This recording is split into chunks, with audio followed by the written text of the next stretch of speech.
Yes, good morning students. Our next interaction is competition. Competition is a type of interaction between two or more than two species when resources is similar.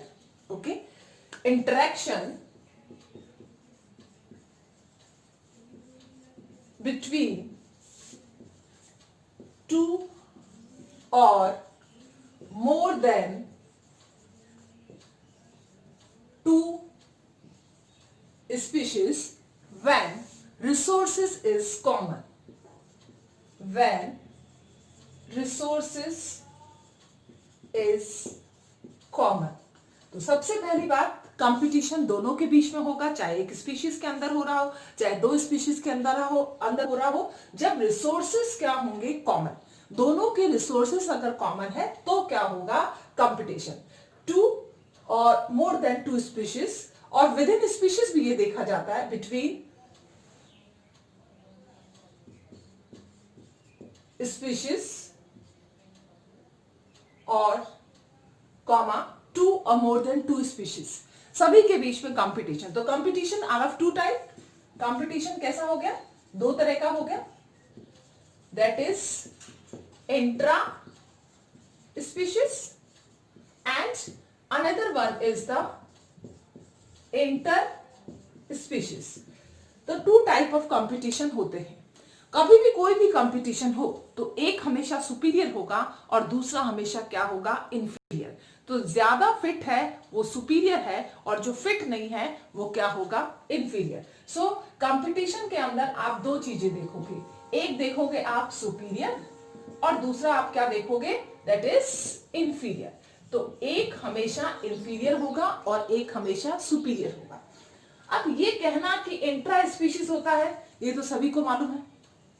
For example, suppose करो grass है, तो grass एक ही है, resource एक ही है, तो उसके ऊपर खाने वाले कैटल्स, डियर वगैरह वो क्या हो जाएंगे? बहुत सारे. तो दो स्पीशीज भी हो सकती है, एक सिमिलर स्पीशीज भी हो सकती है.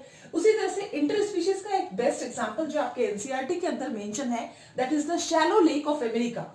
Shallow lake of America. हालांकि जरूरी नहीं है कि ये इसी लेक में हो, लेकिन yes, this is an example of shallow lake of America where there is a competition between flamingo and fish. Flamingo ये भी वाटर बॉडी के पास में है और फिश ये वाटर बॉडी के अंदर है, और इन दोनों का कॉमन रिसोर्सेज क्या है? दैट इज जू प्लैंकटन. तो जू प्लैंकटन के लिए ये क्या कर रहे हैं? कंपटीशन कर रहे हैं. फ्लेमिंगो भी जू प्लैंकटन चाहता है, फिश भी जू प्लैंकटन चाहती है, और ये दोनों स्पीशीज क्या हैं? डिफरेंट है. So this is an example of inter species competition. Clear? Intra के एग्जांपल तो बहुत ही है, आपका नीट का एग्जाम भी बहुत है. ठीक है? यस. अब हम बात करते हैं कि जरूरी नहीं है कि रिसोर्सेस लिमिटेड अमाउंट में हो तभी कंपटीशन हो. अगर रिसोर्सेस अनलिमिटेड है, यानी कि रिसोर्सेस की कोई कमी नहीं है, अगर रिसोर्सेस अनलिमिटेड है तभी भी कंपटीशन होता है. ठीक है ना? तो एक चीज है कि हम इस चीज को हमेशा मना कर देते हैं कि भाई रिसोर्सेस लिमिटेड है इसलिए कंपटीशन हो रहा है, but not. This is again a second myth. जो सेकंड मिथ है आपका वो ये है, if resources are unlimited, if resources are unlimited then there is competition. इस बात को थोड़ा सा गहराई से समझने की कोशिश कीजिए. हम ये कह रहे हैं कि रिसोर्सेस क्या है? अनलिमिटेड, यानी कि चीजों की कोई कमी नहीं है और उसके बावजूद भी कंपटीशन हो रहा है. तो कंपटीशन क्या हो रहा है? हमने ये देखा कि एक स्पीशीज क्या है? सुपीरियर, और दूसरी स्पीशीज क्या है? इंफीरियर. तो जहां सुपीरियर स्पीशीज रहेगी वो हमेशा इंफीरियर को क्या करती रहेगी? मोल्ड करती रहेगी. यानी कि वो इंफीरियर स्पीशीज मतलब अगर फॉडर भी है तो उसको मतलब सेम उसको खा नहीं पाएगी, या उसकी एफिशिएंसी क्या हो जाएगी? डिक्रीज. यानी कि सुपीरियर की प्रेजेंस में इंफीरियर की एफिशिएंसी क्या हो रही है? डिक्रीज हो रही है. इसी को हम क्या कह रहे हैं? Competition. So here this type of competition is also known as interference competition, इसको हम क्या नाम देते हैं? Interference competition. इसके अंदर क्या हो रहा है? सुपीरियर की प्रेजेंस, सिर्फ प्रेजेंस क्या कर रही है? इंफीरियर को क्या कर रही है? मतलब नेगेटिव, उसकी एफिशिएंसी को डिक्रीज कर रही है। So inferior deficiency, inferior species deficiency, inferior species deficient in presence of superior species, यानी कि अगर अनलिमिटेड रिसोर्सेज है तभी भी क्या होगा? कंपटीशन होगा। तो कंपटीशन सेम स्पीशीज के बीच में होता है, कंपटीशन डिफरेंट स्पीशीज के बीच में होता है, कंपटीशन जब रिसोर्सेज अनलिमिटेड होते हैं तभी भी होता है। क्लियर? तो हम ये कह सकते हैं कि सुपीरियर जो है, सुपीरियर कोई भी स्पीशीज हो, ठीक है ना, वो सुपीरियर स्पीशीज इंफीरियर स्पीशीज पे, जो भी स्पीशीज क्या है? इंफीरियर स्पीशीज है, उसके ऊपर क्या डाल रही है? इनहिबिटरी इफेक्ट, ठीक है ना। यानी कि एक सुपीरियर स्पीशीज अपने से लोअर स्पीशीज के ऊपर इनहिबिटरी इफेक्ट डालती है। इट मींस ये भी हो सकता है, हम कंपटीशन को ऐसे भी डिफाइन कर सकते हैं कि सुपीरियर स्पीशीज फिटनेस को डिक्रीज करती है, किसके? इंफीरियर स्पीशीज के, ठीक है ना। So in competition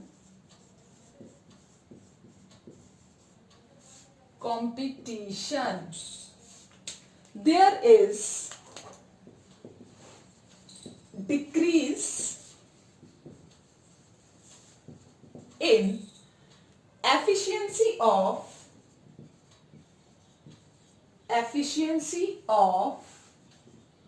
inferior species in presence of superior species. इसे ही हम क्या कहते हैं? कंपटीशन कहते हैं। और एक चीज और ध्यान रखना, जो बहुत सारे क्वेश्चंस नीट में आए हैं उनमें पूछा गया है कि सोर्स ऑफ इवोल्यूशन क्या है? इंट्रा स्पीशीज क्या इंटर स्पीशीज? तो हमेशा ध्यान रखना, source of evolution is inter species. Source of evolution is inter species competition. Clear? ये बहुत बार आया है, ये आपको क्लियर होना चाहिए कॉन्सेप्ट। हाँ जी, अब हम बात करते हैं गॉस एक्सक्लूजन प्रिंसिपल की। गॉस एक्सक्लूजन, एक्सक्लूजन कह दो या एलिमिनेट कह दो, एक्सक्लूजन प्रिंसिपल। गॉस ने किसके ऊपर काम करा? गॉस ने काम करा पैरामीशियम पे। पैरामीशियम की दो स्पीशीज ली उसने, पैरामीशियम ऑरिलिया और दूसरी स्पीशीज थी पैरामीशियम कॉर्डेटा, ठीक है ना। पैरामीशियम ऑरिलिया कैसी स्पीशीज है? सुपीरियर स्पीशीज है in comparison to chordata. Obviously ये दोनों स्पीशीज जिनका एक ही जगह पर रहना है, एक ही फूड रिसोर्सेस है, एक ही इनके सारे के सारे रिसोर्सेस हैं, इन दोनों के बीच में क्या होगा? कंपटीशन होगा। तो सुपीरियर वाली जो है वो इंफीरियर को क्या कर देगी? एलिमिनेट कर देगी। दोनों साथ में को एग्जिस्ट नहीं करेंगे, एक साथ नहीं रहेंगे। तो सुपीरियर हमेशा इंफीरियर को क्या करती है? एलिमिनेट करती है। ये हम किससे प्रूव करते हैं? गॉस एक्सक्लूजन प्रिंसिपल के थ्रू कि यस, अगर दो स्पीशीज है तो सुपीरियर वाली एलिमिनेट कर देगी। तो एलिमिनेट कौन सी हुई? पी कॉर्डेटम। पी कॉर्डेटम क्या थी? इंफीरियर। तो सुपीरियर ने इंफीरियर को एलिमिनेट कर दिया। तो two species, two related species never coexist. Okay, तो ये है हमारा Gause exclusion principle, in which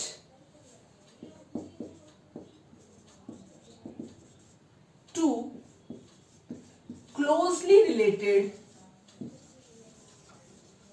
species never coexist, एक साथ नहीं रह सकती। हमेशा सुपीरियर इंफीरियर को क्या करता है, एलिमिनेट करता है। Clear? So it is clear that this inferior species eliminated by a superior species, ठीक है ना? inferior in this inferior species eliminated by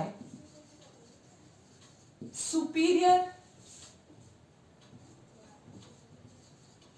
species because of same food resources, because of same food resources।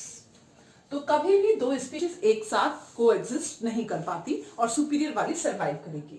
एक और example है इसका, अगर कोई बाहर से एलियन स्पीशीज का इन्वेडमेंट हो जाता है, बाहर से कोई एलियन स्पीशीज आती है, तो क्या वो उस पर्टिकुलर स्पीशीज को एलिमिनेट कर पाएगी या नहीं कर पाएगी? एक सिंपल सा एक्सपेरिमेंट है इसका गैलापागोस आइलैंड पर, ठीक है ना? तो next experiment is on Galapagos island, Abingdon tortoise and goat. Next experiment is in Galapagos island.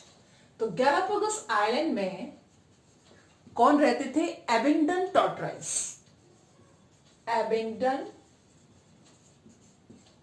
Tortoise अच्छी अमाउंट में रहते थे और वहां की ग्रास को ये एज ए फूड रिसोर्स क्या करते थे, यूज में लेते थे, ठीक है ना? ग्रास को ये लोग क्या ले रहे थे, as a food resources use में ले रहे थे।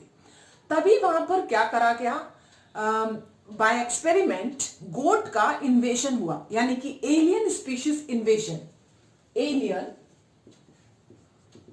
Species invasion, and that species was goat. Goat को कहां भेजा गया? गैलापागोस आइलैंड में, और गैलापागोस आइलैंड के अंदर इसकी फोरेजिंग हैबिट, चरने की पावर बहुत ज्यादा थी as compare to this Abingdon tortoise, तो have high foraging habit.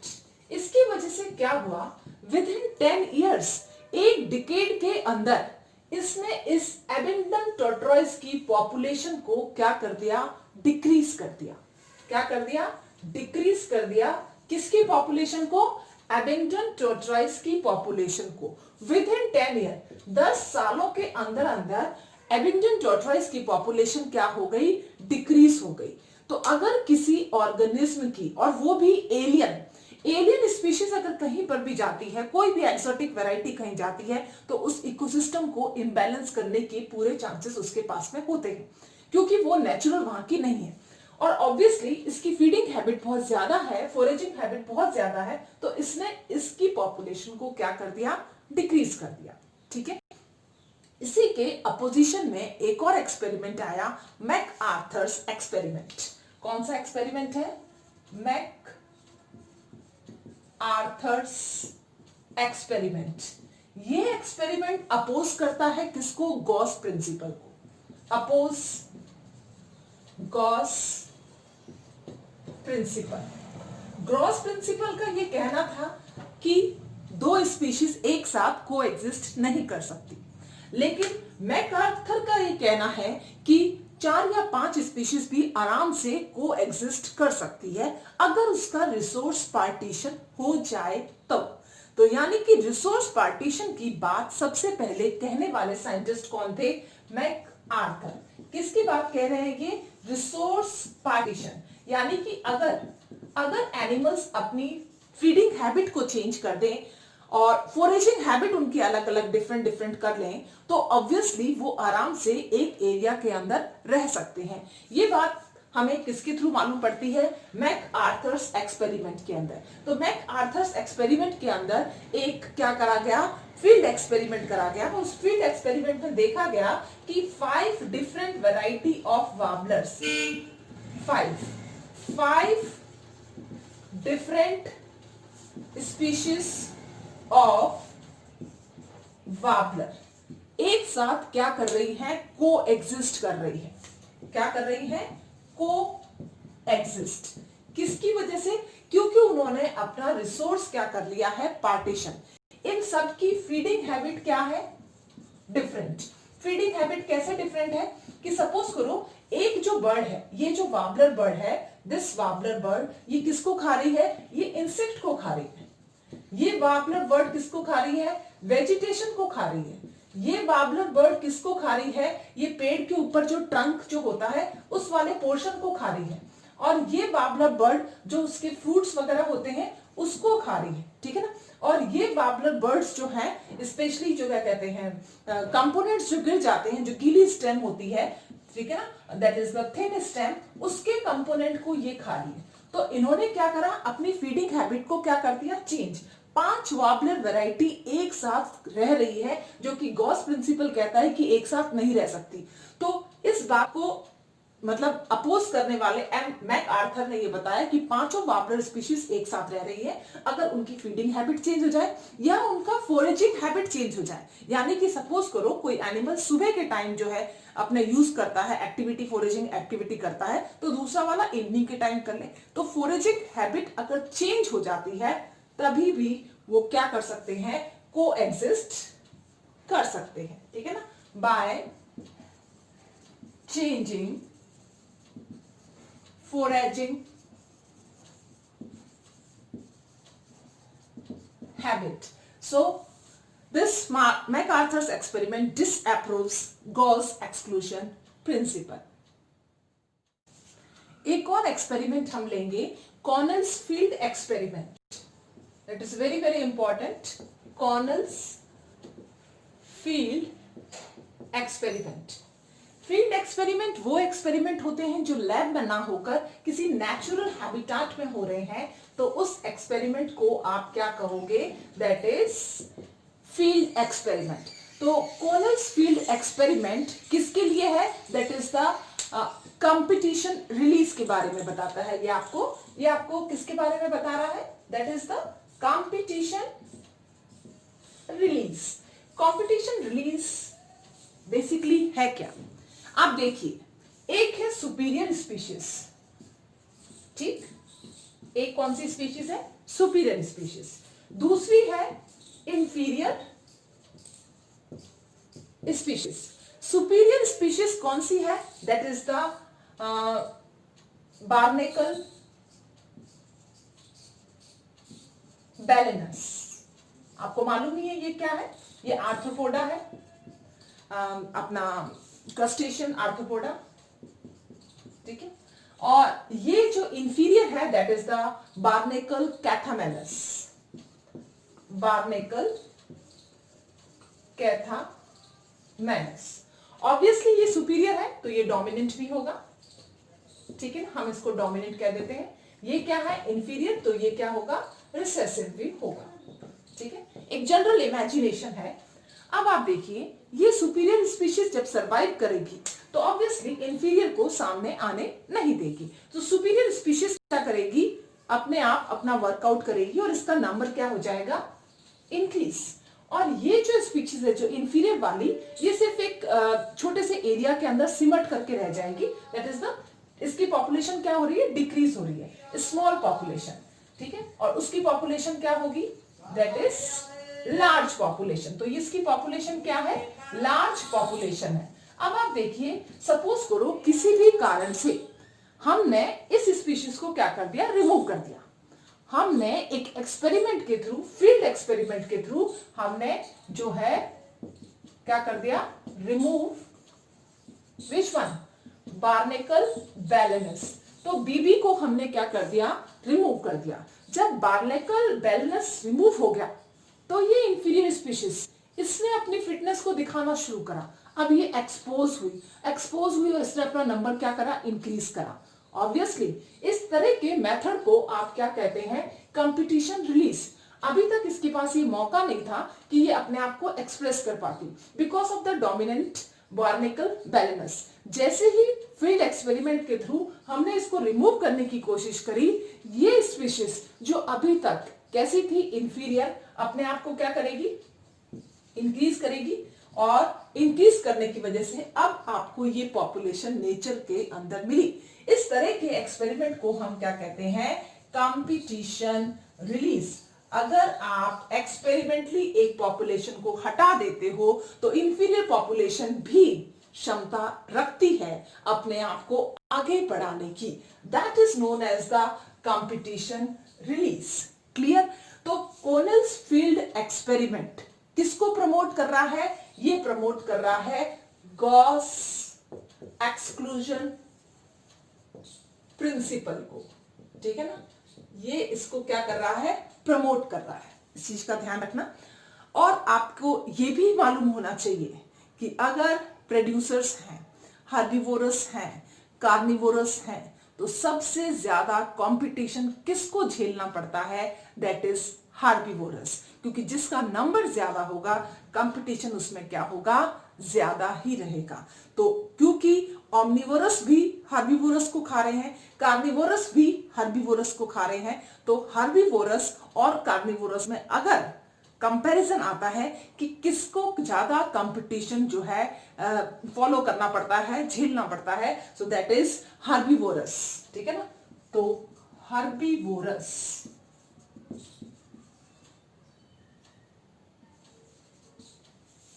have more competition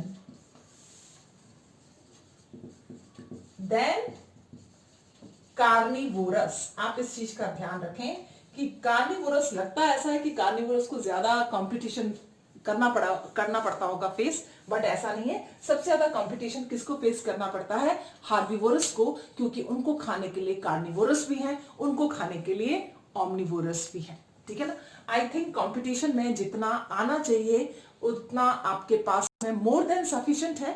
so for the neat and NCERT board this much is sufficient. Clear?